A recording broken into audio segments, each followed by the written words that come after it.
They were selling to dentists and car dealerships and pest control companies. And even we did a deal with like a bunch of limo drivers. What's enabled you guys to scale as fast as you guys did? We didn't allow them to stay on the team if they couldn't live up to 3 appointments scheduled, 2 demos held, and a chance to close 1 deal every day. Are they good enough at 25 million? Are they still able to do it at 50 million, at 75 million, and so on? And some of them were able to take that jump and some were not.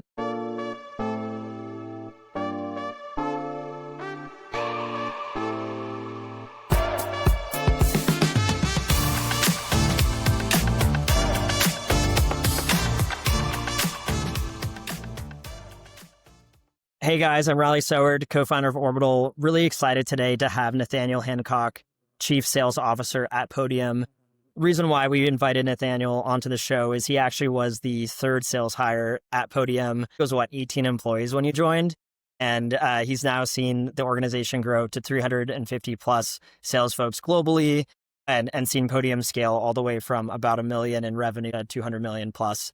And so today we're chatting about how to build a really efficient go-to-market machine at each stage of the journey of scaling a vertical software business. Thanks for coming to the show, Than. Yeah, excited to be here. Big Orbital fans and excited to share a little bit of our journey and any learnings that we can to help other folks. I'm curious, when you first came into Podium, what was your mindset coming into the business? And did you expect that at 350 headcount, you would still be both at the business and leading the entire go-to-market division? Yeah, it's a great question. I mean, generally, I like to stay at a company long-term. I know 10 years at any SaaS technology company is very rare, but I spent 8 or 9 years at my previous company. And I think, for anyone who's looking to join like an early stage startup, what I have experienced is you just got to bet on about an 8-year journey regardless, right? Now you can stay short, you can stay for 4 years or however long you want to do that. But from, early stage to like actually seeing like some sort of meaningful growth and identity as a company, you really are looking at about a 6 to 8 year journey. I definitely came in thinking, I want to be here for the long haul. I also personally have just like a vision in my mind of like what I wanted to accomplish before I would leave Podium. And that was a level of performance, efficiency, identity that was really important to me. But after coming in here, first off, if you meet our co-founders, they're amazing. They're super energetic. They're almost intoxicating in terms of their energy and enthusiasm for what Podium is doing. And then when you meet our customers and then you see the product we deliver, I mean, it's really like a salesperson's dream. So I've loved being here for 10 years. Hopefully can be here for longer. But yeah, well, today we're really going to be diving into the 3 phases of Podium's growth. And I think something from the outside and from our conversations that I've always been impressed by with Podium and what you guys have built is building the right level of process and the right go-to-market motion for that phase of the business. Today in the show, we're going to break down each phase and talk about what did you guys do well, what did you guys add in, what was maybe too soon, and what did you guys add in a bit late, and we'll go deep in each phase. But first, just to kick it off, when you look back at where you were at 1 million all the way to where you guys are today, what were those 3 phases of growth of the go-to-market motion? Yeah, I thought about this a lot, and there's probably 3 major phases that I look at it as my time at Podium. And that first one is like the validation phase. Like, is what we're doing working? Do we have a product? Do we have something that customers want? Can we put salespeople behind it and get production and success out of it? And essentially validating and creating that identity of like who we are. So maybe it's like a little bit of validation and foundational building. Mm-hmm. And then, the second phase, and I would call that acceleration phase. How do you take what you've built and then really supercharge it for growth that's sustainable for years, right? 40, 50% growth year over year. And there's a lot of acceleration and changes and adjustments we had to make to capture the opportunity. And then I would say the thing that I've learned over the last few years, especially as the global SaaS market has changed, is what I would call efficiency and scale, right? Okay, great. You can accelerate with all the resources that you need to do that. But what happens in a world when those resources maybe are not available? Can you still build something efficient that scales and that achieves really remarkable growth? And what are all the changes you need to make in order to make that happen? And I also want to be very clear, by no means have I done this on my own. Our CEO and our co-founders have been super involved. I've had great sales leaders that have been with me every step of the way, and some who have been with me during certain phases that were incredible, and then they left to go do exciting things as well. But yeah, those are probably the 3. Let's start by talking about that first phase of iteration and really nailing both the customer and sort of what the motion is to reach that customer. Something that's always like struck me as interesting about Podium's product is it is like very horizontal, but obviously I'm sure there are certain segments you guys found really work. And we see this with a lot of Yeah. our customers. There's like that evolution of, well, I could sell to everyone, but if I sell to everyone, I'm not really going to be perfect for one segment. So yeah, I'd be curious in that sort of phase one, how did you guys approach iterating to the right customer segment, and how did you balance this kind of horizontal nature of the product with also probably the need for a bit more of a focused product at some Yeah. point early on? Yeah, and this is like the hard part too when you're in a revenue world, right? Because just because there is money to be made doesn't mean that you actually should chase it. And I think as revenue leaders, that's always a really hard world for us to Yeah. live in. When you've got a deal on the table, you're like, but it works and it makes sense. And I can think of like so many examples of deals that we either did do and regret it, because it Right. wasn't our ideal customer profile or where our focus should be. And then a lot of deals that we did do that ended up being really great for Podium long term in terms of new verticals and industries we wanted to play in. Again, kudos to I had a president early on who helped to really guide and direct that focus. And then our Mhm. CEO, he's been really good at we've had a great relationship of a little bit of a tug of war at times where if I want to go do a deal and he says, well, I don't think we're going to do that deal. And having that conflict is a good thing, right? Yeah, In checks terms and of making balances. sure that, yeah, exactly. So early on when I came into Podium, they were doing about $1 million of revenue and they really were selling to like anything and everything. And in fact, I remember when I first came in the first couple of months, I mean, they were selling to dentists and car dealerships and pest control companies. And even we did a deal with like a bunch of limo drivers. And I remember thinking like, okay, we're a little bit all over the place. And we also only Right. had 3 sales reps in the entire country. So there was this unlimited amount of TAM and customers that we could sell. The challenge that creates is you just don't know what you're really building for and what you're hiring for and what you're like setting quotas for and everything else. And myself and a few of us on the sales side, we basically said, okay, we're going to start to get really specific and we're going to Mhm. specialize. So we took one of our sales reps and we said, you're going to sell to automotive dealers in Florida. And we took another one of our sales reps and said, you're going to sell to a dentist's office in California. And they, of course, were like, but wait a minute, what about all the automotive dealers outside of Florida? And we said, yeah, we're not going to worry about them right now. We're going to focus. And as a sales leader, that's always a really hard world, right? Because no sales rep is going to like you after that, Yeah. right? All they're going to see and hear is you took territory and opportunity away from me. But I really believe strongly in specialization. I believe strongly in ownership of your territory, and that if you dig deep, you'll find a lot more gold than if you try to go wide. And so we got Interesting. real specific around territories, codes, verticals, and industries. And that created a world where those reps basically doubled their productivity, each of them. Really? Yeah, we took them from a global down to like zip codes, and we saw that their personal productivity doubled actually. And so that was the initial framework of our entire motion. And so we then took that and said, okay, how do we go build, a hiring plan behind that motion and start to look at the world in terms of how many folks do we want to have in automotive and how big should our territories be and what should those quotas be and how is our lead flow coming in and then what can we outbound into in order for us to hit. And yeah, we just started from there and I built out a model. That first year we said, okay, what if we could go from 1 million to 6 million? What would have to be true? And Mhm. then we built a second model that said, how do we go from 1 million to 8 million? What would have to be true? And then I built a third model that said to go from 1 million to 10 million, what would have to be true? And as we looked at each of those models, there wasn't anything in there that we felt was out of our control in terms of constraints to say we couldn't do the 10 million. Yeah. First year, we ended up doing 11 million actually in our first Let's year. go. And yeah, that was really exciting. And again, it all came down to really building the specialization so that we could easily add new reps in to the model without a bunch of disruption. If you allow the reps to handle the entire world, well, every hire now becomes a conflict. Whereas Mhm. if you tighten up their world and say, you're going to sell to this, that way when you make a new hire, you're not taking anything away from them. It allowed us to hire in a really efficient and productive way that was great for everybody and didn't feel like a negative. And then there was examples of where we chose not to go into certain businesses. For example, we looked at the churn profile of some of our industries and just said, hey, for whatever reason, this particular customer is less likely to stay with Podium long term. Mhm. And so we're not going to sell to them any longer. And we actually came up with a acronym, the 4 Cs, that basically said if they don't meet all 4 of these criteria, we will not sell to them as a business or an industry. And so Like that was what sort of stuff? yeah. So the things that we looked at were like customer lifetime value.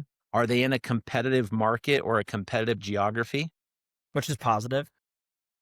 Yeah, it was a Yeah, yeah. positive. We wanted more competition, right? For our Right. particular product, more competition was better because people are buying our solution, which is a it's kind of a marketing and communications tool. So Makes sense. you had to have an unlimited customer volume, meaning you weren't constrained by any sort of parameters. So to give you an example, like early on, we were selling to wedding photographers, and we realized that at the end of the day, no matter how good you are as a wedding photographer, you only have 52 weekends that you could Right. really support. Whereas like an automotive dealer, in theory, you have unlimited customers that you could bring onto the dealership, right? And so we Mhm. started to look at those type of things like customer volume, customer lifetime, competition, and then the final C was actually high consideration purchase. Is this something that a customer using Podium has customers that are actually taking time to consider them versus another business like theirs? And so if we couldn't say yes to those 4 Cs, either we wouldn't go into them as an industry or we told the sales rep we wouldn't allow them to close that deal. And that was hard. Oh yeah, I mean it's incredibly difficult to actually look at customers who are paying you money today and walk Yeah. away. I have so many questions. I'm curious first, you mentioned out of the gate dentists Yeah. and Dentists and car dealerships. car dealers. When you started, like, was that already obvious? Was it already obvious to you that those were the two winning segments, or did you guys? And you said you put the first couple of reps on that, or was there almost like there was some period of time when you guys were targeting 5 or 6 of these, and then you surfaced that those two were the best? Yeah, yeah. So a lot of that work had been done by our CEO and co-founder because they had done a lot of Got their it. own stuff. So they knew that, hey, this was working well. I think they actually initially built the product as a car dealership solution. And so they had kind of some early premise around that. But when they started to hire sales reps, so at the time I joined, there was 3 reps.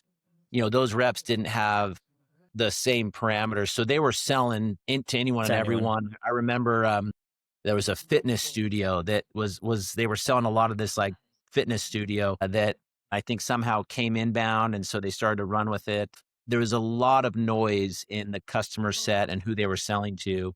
And so I sat down with the co-founders and said, okay, where do we feel like we're getting the best return on our investment? Like highest price point, start to understand those 4 Cs, highest close ratio, where were our leads coming from? And based on that, we identified, particularly in the early days, dentists and automotive dealers as the 2 areas we want to spend our time with. So it was looking at all of that funnel data to see like Yeah. close rate, price point, churn, all of that as the initial decision makers.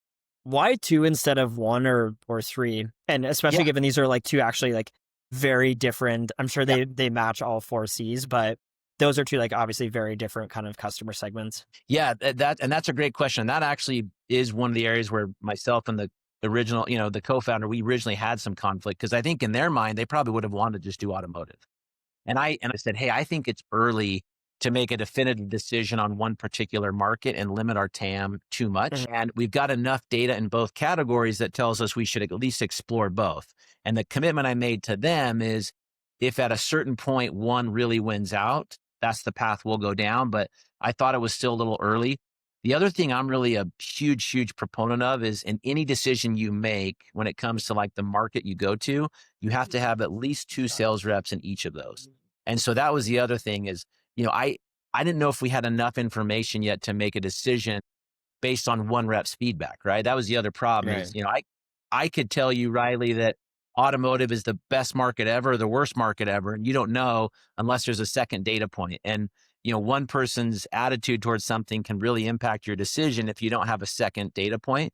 And so what I told them early on is, hey, let me take 2 reps and put them in dental, 2 reps and put them in auto, and let's just see what happens. And let's use that competition to fuel the growth of those 2 areas and see which one kind of wins out. As time went on, I think we realized that, hey, it actually, from a product standpoint, was not too distracting to do more than 2 verticals. And in fact, we eventually landed on 5 verticals early on that we were able to build a horizontal product for and not have too much product roadmap distraction. And yeah, it ended up being a good thing because now we're more of a horizontal platform than a single vertical solution, which has been a really good thing for Podium. And then one other thing I'm really curious about is like, what does this focus actually look like in practice? And I'm thinking both from an outbound and inbound perspective. From an outbound perspective, it means really targeting only this geography or those verticals. But I'm curious for an inbound perspective, like, does this level of focus truly mean don't take the company that comes in and says, here's, $2,000 a month? Or does it just mean don't proactively target that person? Yeah, I would say that And maybe it's changed. I'm guessing it's changed over time because in the early days, a dollar's a dollar, I would yes, guess. definitely changed over time. Like in the early days, we would still take all those inbound leads and try to sell them. Now, we've actually made very distinct teams around that.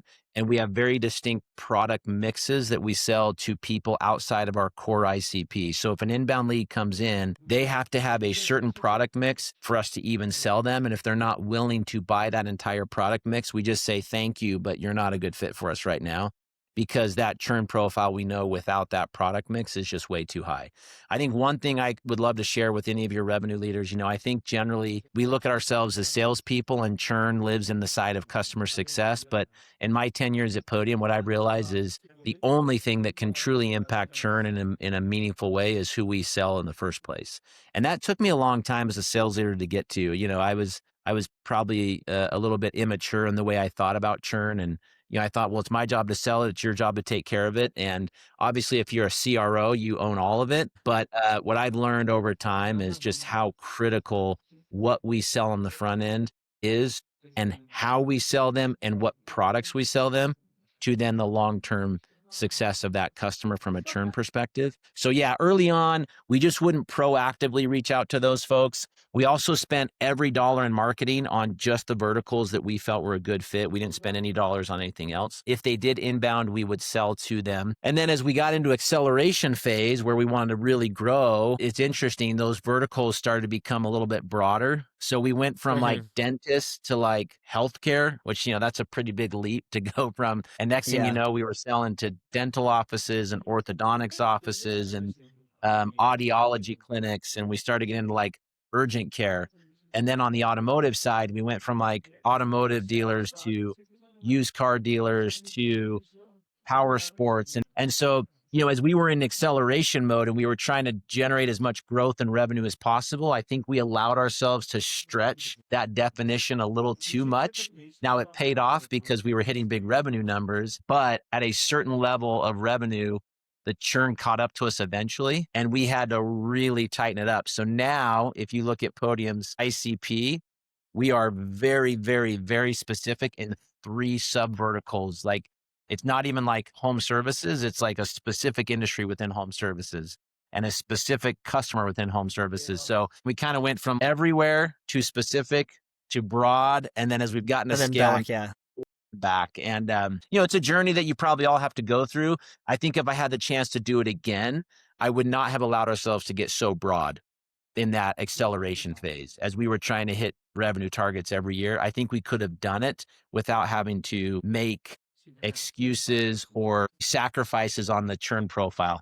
So I actually have this conversation all the time with our customers when we're onboarding them and working with them, because we're always talking about who's your ICP. We consistently see across our customer base, if you have a vertical focus, consistent and not just at a product and strategy level, but specifically down to a rep level, consistently those teams outperform teams where either it's very general or even the reps just can sell across any vertical. I guess if you had to summarize it, like, what would you tell let's say it's a founder of like a 5 million ARR company who's really excited about going after a lot of verticals and sort of has this mindset of, well, a good sales rep should be able to sell anything and they should own a geography, but not necessarily a specific vertical? Yeah, I've got a couple of thoughts on that. So first off, I worked with an amazing leader on my side. He always used this line that I loved. He said, good fences build good neighbors. And I never heard that before until he shared that. I like that.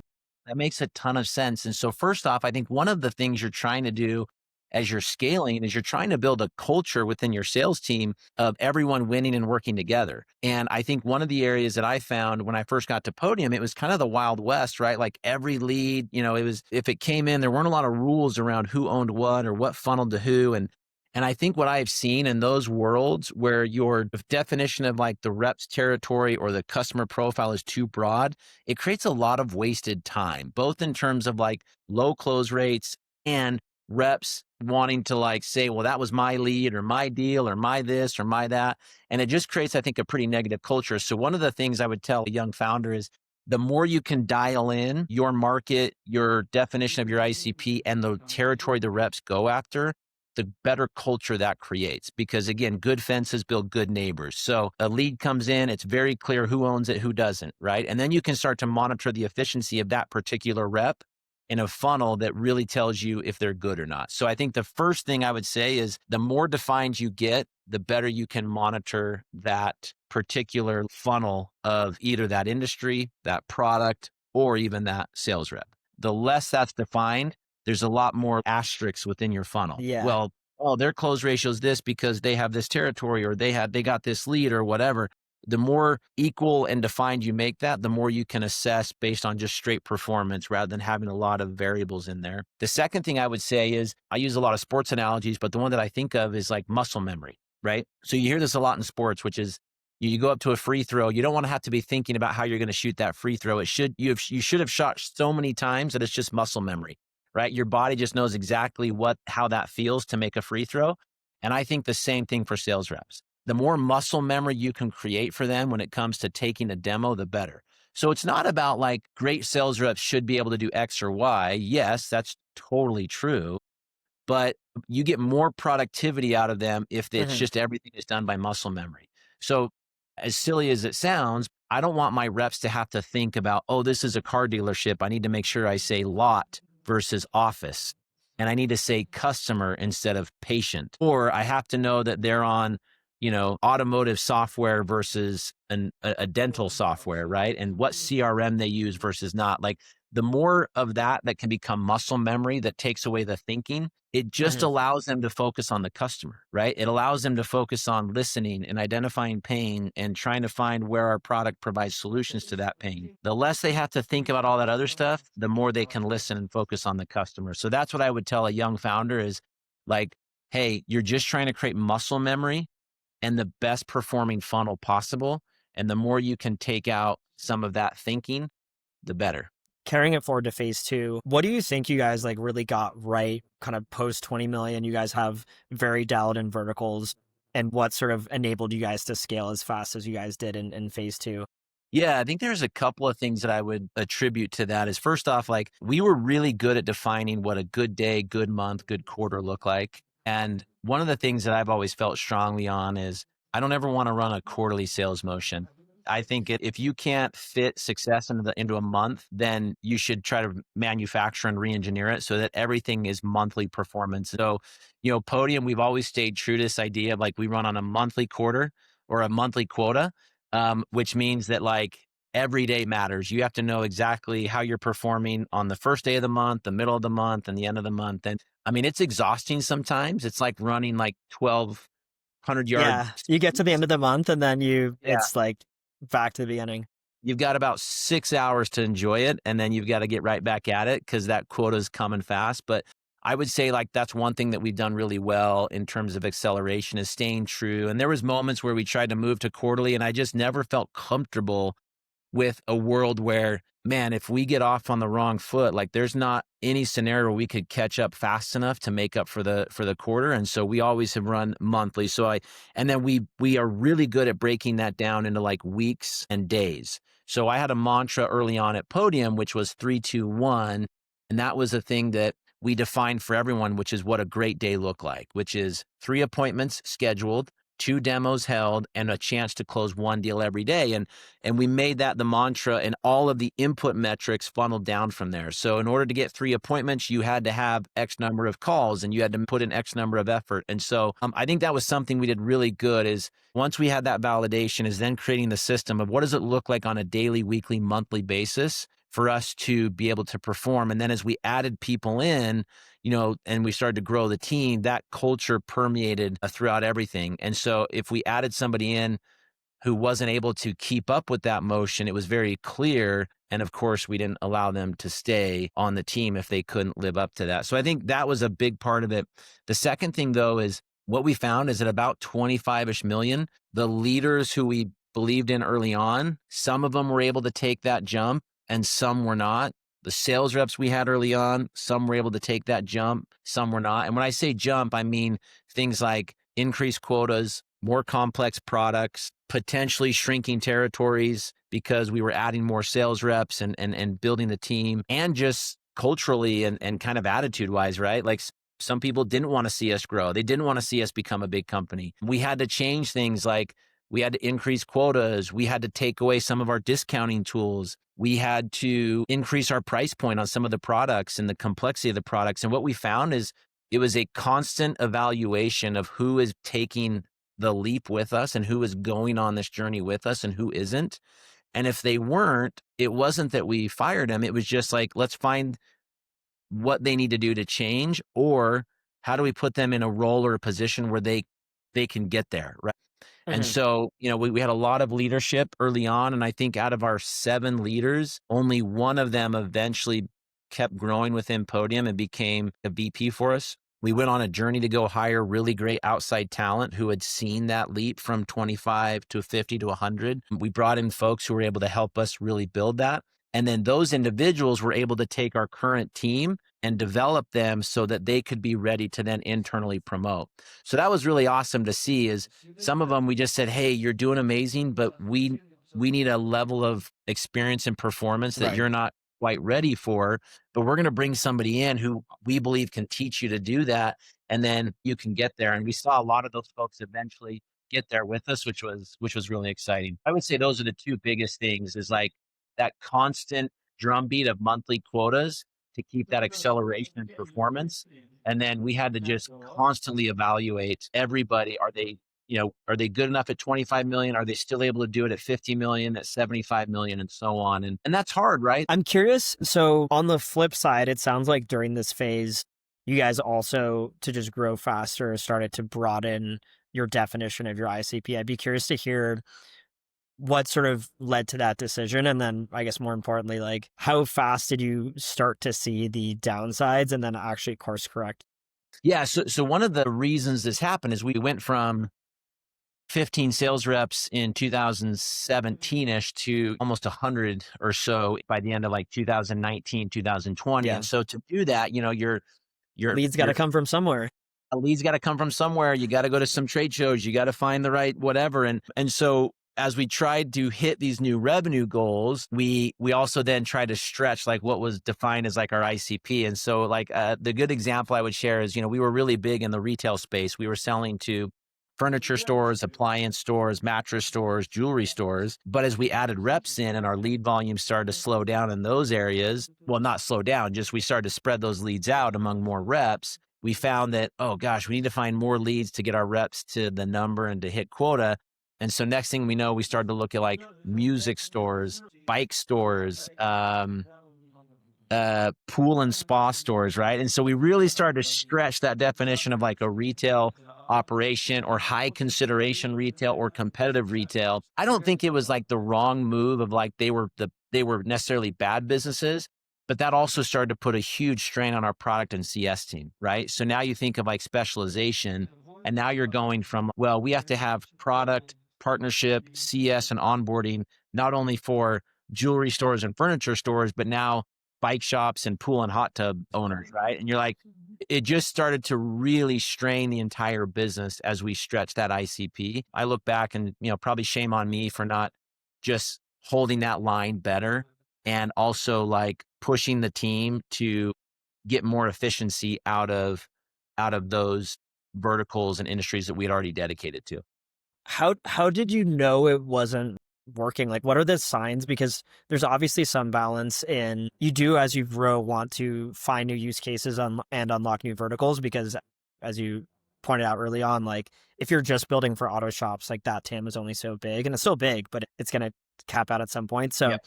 I guess, how did you know, or what are the indicators you would advise companies to like keep an eye on, maybe the leading indicators for when you're getting too far out of that sort of sweet spot of your core verticals? Yeah, I think there's three things that come to mind. I think number one is, again, in the effort to accelerate, I don't think we did as good a job of like really assessing like our TAM, both total addressable market as well as like our sales addressable market. I mean, if you think about it in like the home services world, like let's just take HVAC businesses, right? There's like 40, 50,000 HVAC businesses in the US. And I think at one point we had convinced ourselves that we had, that we didn't have enough TAM to support 10 or so sales reps, right? And I think that's just something that I look back on now and think, man, we should have done like the real operational work to understand what is our Basically, addressable.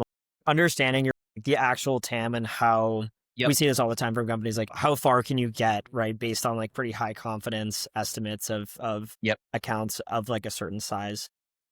Exactly. And also just pushing the efficiency on that, right? Like I think there was a world where at one point the quotas that we had felt like, well, that's really a big quota. Like we're like that we can't ask any more of our reps. Well, funny enough, like 4 years later, we had double, if not 2.5x those same quotas that at one time we felt were just impossible to go above. And so I look at that sometimes and think, yeah, we probably just didn't look at the addressable market and stretch what was possible for each of those books as much as we could have. The other thing I look at is like price point and average, production per rep is another thing. Like, we saw like in certain areas we were doing 2 or 3x more production per rep. And I look back on that and I was really reluctant to put more headcount there, right? Because I was Yeah. like, well, I don't want to make those reps mad, or I don't want to like reduce their productivity. But ultimately, we were willing to also then see half, if not a third of the production in other verticals and justify it, right? So I would say like productivity per rep, participation rate per rep are data points that I wish we had spent a little bit more time on as well. And then the final one, which our CEO was really, really good at, was just our churn profile. I mean, there just was simply businesses where we churned at a higher rate, certain industries Mhm. that churned higher. But I think we weren't willing to be, he always really pushed us. And we always like kind of push back on the sales side of like, well, it's a product issue or maybe it's a CS issue because, I was nervous to give up the TAM and the leads, right? And Yeah. the revenue. Ultimately, when we finally made the hard decision to stop selling into those verticals due to churn and put those resources into these other verticals, again, we've seen productivity per rep go up, churn go down, bookings growth continue.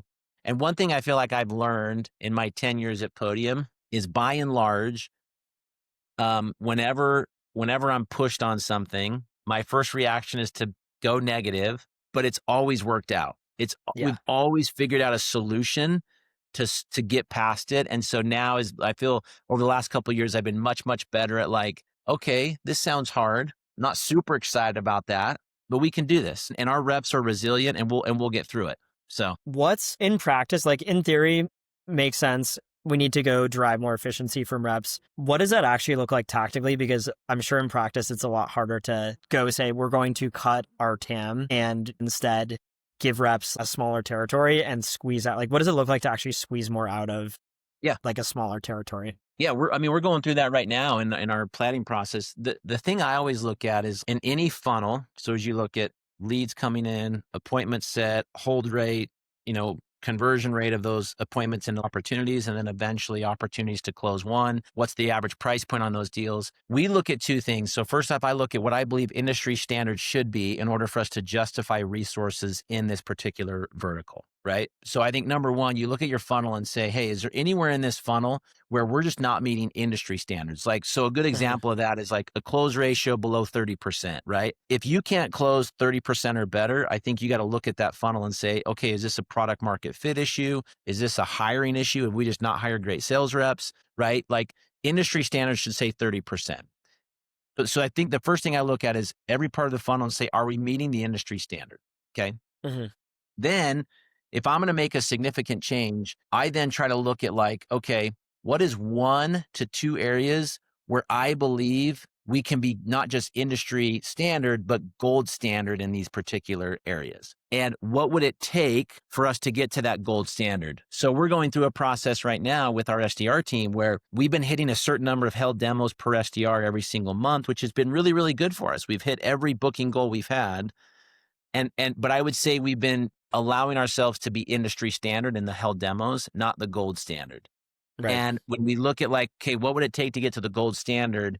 It's a little more effort, a little more coaching. It's not like something miraculous has to change, right? And I think that's what I look for is like usually in any sort of funnel improvement, I say I can only take on one miracle at a time. Okay. So if we're coming up with something that's like, we have to go from X to Y and it seems like almost a miraculous leap, I'm willing to take that on one at a time, not two of those at a time. But in this particular case, there wasn't like anything that would say we had to really miraculously change what we were doing in order to get there. And it was just a matter of better focus, better coaching, better hiring, a little bit more effort to go from what was the industry standard to the gold standard. I'm very excited to say like this month, we've hit the gold standard for the first time. Let's And go. it's led to a lot more bookings and efficiency and productivity. So I think that's what I look at is I look at that funnel and say, is there anywhere where we're not industry standard? We got to get there.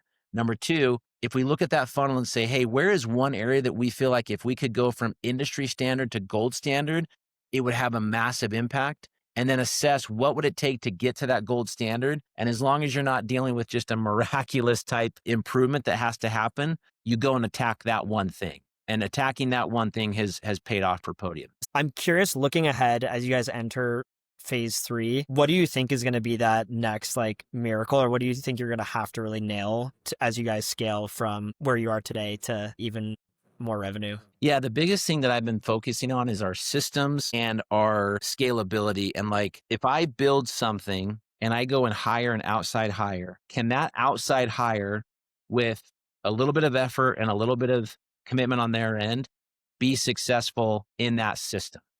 Okay. And I think there was a time at Podium where we could not unequivocally say that, where a lot of things, if you got hired in from the outside to come to Podium, you were kind of on your own to sort of figure it out. And those that had a lot of initiative and creativity figured it out. And those who didn't basically didn't survive. And so one of the things I've been really focused on over the last couple of years with my leaders is how do we build playbooks, definitions, and systems that anywhere we go, if we hire someone from the outside and they have a base level of commitment and willingness, they can be successful in our system. And one of the things I found is that we just didn't define things well enough, right? And so that playbook and that definition was critical. And I'll just give you like a really good example, which was, back in the day, we would say, hey, go make 50 calls a day. We want every SDR making 50 calls. And that should lead to 2 appointments, right? And so we had this whole thing of tracking calls and appointments. Well, how you, Riley, define a call, how I define a call might be very different, right? I might consider a call like someone I call, talk to, get on the phone and actually speak with. You might consider a call just simply dialing a phone number and getting an office person to pick up. And what we found is that we would throw out these funnels of like, go make 50 calls, get 2 appointments, but the definition of those things vary drastically between one rep to the other. And you start to hire 100, 200, 300 reps. Well, now you have a lot of definitions of calls across the team, right? And what actually is a call. And so what we've been doing over the last year is looking at every single thing that matters and trying to truly define it. What is a call? Well, now a call for us is a call to a lead that we've prescribed that fits the customer profile that we've determined. You make that call, you're on the phone with them for at least 45 to 60 seconds, and it's a unique business versus someone you've already called earlier. And every SDR has to make a certain number of those defined calls every day. So that is a small example of the systems and the tooling and the playbooks we've had to build over the last couple of years to be able to support 200, 300, 400 sales reps versus when we were at 100 people, that was easy to define because I could go You're out all there in the on same office. you're all right there. I could go yell at you if you didn't do it right. And now we've got a global team across work from home, work in office, different countries. And so we've had to really define every single piece of that. And it's been painful, but it's also added to a ton of efficiency and productivity. And it's actually made the sales reps' lives better because now they know exactly what we want. So That's the big area of focus. Okay, in the last 60 seconds, we're gonna do super rapid Yeah. fire questions. First, yeah, what's your favorite way to celebrate a closed one deal, or what's the Podium way of celebrating a deal? Gosh, probably my favorite way is when we've got a really active Slack channel that we've worked with Salesforce to pull deals in. So every time something closes, it hits the channel. It shows all of the wins from that particular deal, the product sold, the price point, all of that. And then we have a really, really fun GIF game for like Let's close go. one deals that makes a lot of energy. And then my personal thing is I just love to get up out of my seat, walk over and, fist bump that rep, especially if I know they've been fighting for that one for a long time. So I still love the old school method of just like the good old Yeah, go over to their desk. But yeah, we have a very active and fun gift that's celebration. awesome. In 5 years, do you think cold calling will still exist? 100%. You'll never convince me that cold calling doesn't exist. Whenever I see that online, cold calling's dead, I say, well, again, it's probably because you haven't defined well what a cold call is and who you're trying to call and why you're calling them and what you're saying to them when you call them. Now, I don't know what AI is going to do in that world as far as like what AI outbounding can do, but yeah, cold calling still works really, really well for us here at Podiums. What's something you see a lot of go-to-market leaders think or follow that's advice that you would actually advise against? Yeah, I mean, I think for me, the one that I always go back to is along this line of cold calling, just the harder you work, the luckier you get, right? Like, I just really believe that we're still in a world where selling starts when you get your first no, and the harder you work to help customers see the value of what you're bringing to the table, the pain that we can relieve, and then also the harder you work to get their attention. I understand that there's a lot of education buyers can do now, but there's a lot of people who go throughout their day not knowing that they need your software. And it's our job to help them become aware of that and to also share that with them and then find the pain that we can solve. So I see a lot of like work smarter, not harder. And I obviously would love to do that too. But I think there's just no substitute for actively building pipeline. The harder you work, the luckier you get. That's probably the thing I would put out there. Awesome. Well, Than, really enjoyed this conversation. Thanks for joining today. Thank you for the time. And again, big fans of Orbital. Thanks for all you're doing to help us get more successful. So we appreciate it.